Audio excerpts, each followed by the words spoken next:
race is on between the past and the future. Electric cars are fast becoming a serious option for replacing traditional petrol or diesel.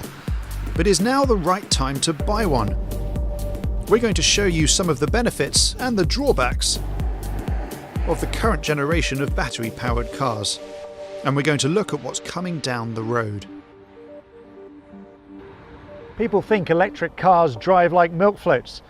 Well, that's not actually the case. We've come to Silverstone, the home of British motor racing, to see what they can really do.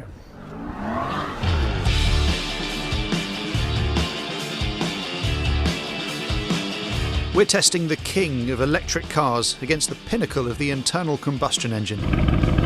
The Tesla P100D against the new Aston Martin Vantage. And this is a drag race, because although normal people don't race around tracks, they do pull away from traffic lights.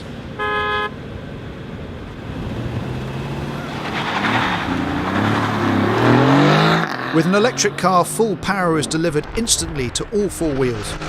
0 to 60 is under 3 seconds, and the Tesla wins, again and again.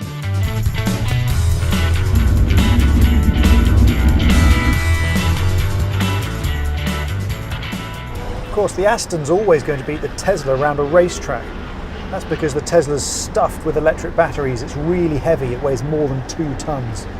So that means while it accelerates like a supercar, it certainly doesn't handle like one.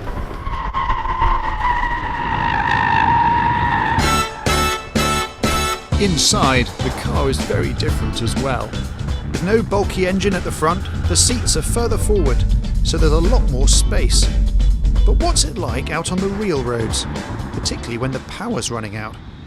Tesla has its own network of superchargers, often at motorway service areas. They're free to owners, and the onboard computer will tell you where to find one. Morning. The charger is designed to deliver a huge amount of energy into the car very quickly.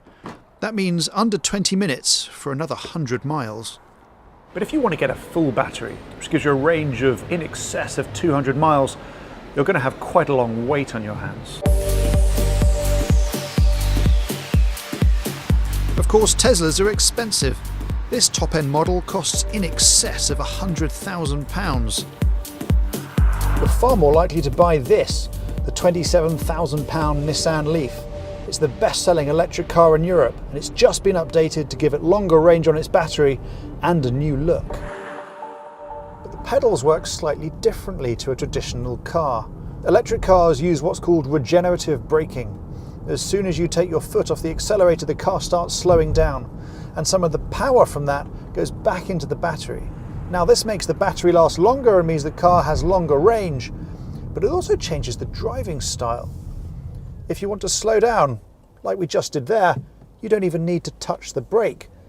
It takes a few minutes to get used to it, but it's surprisingly comfortable once you do. The whole driving experience of electric cars is completely different. It's silent, which means you're no longer shouting to have a conversation, but it's also smooth, it's quick. For city driving, it's ideal because there are no gears. In fact, once people get into these, they'll never want to go back. But don't just take it from me. Angus has been driving his Nissan Leaf around South London for the past 5 years. Right, off we go.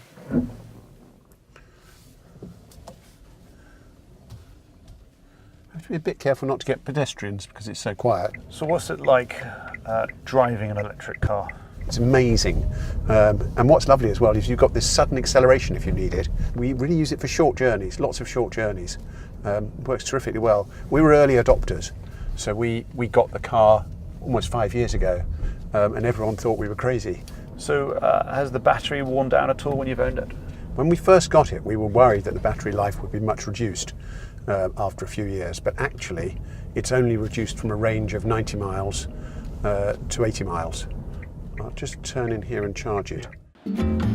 80 to 90 miles doesn't sound like much, but Angus has his own charging point installed in his driveway, and he usually just charges up overnight. But what if you don't have a driveway or your own charging point? Well, then you're down to a 3-pin socket, an extension lead, and a much longer wait.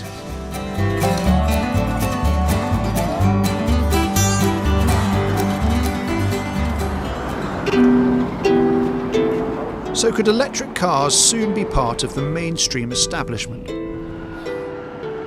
This is the Jaguar I-Pace.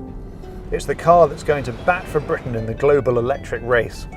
But it's also the first in a new wave of electric cars that are coming to market over the next couple of years. Everyone from Porsche to Peugeot. And that means consumers are going to have so much more choice. For now, only around 1% of the searches on the UK's leading online car marketplace are for electric vehicles. And even if the running costs are tiny, many consumers are still put off by the initial sticker price.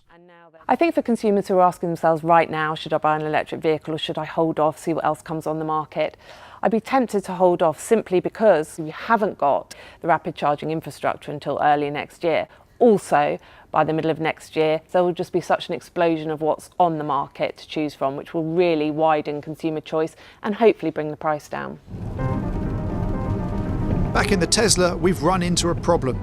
We didn't charge it overnight, and now we don't have enough battery left to reach one of the superchargers. We're now running very low. We've got about 5 miles left on the battery. I now know why it's called range anxiety. We're going to see if we can find a charge point here. It's not a Tesla supercharger, but it will have to do. There are already more than 10,000 public charging points like this around the country. And from next year, a network of high-speed 100 kilowatt-hour rapid chargers will also begin appearing.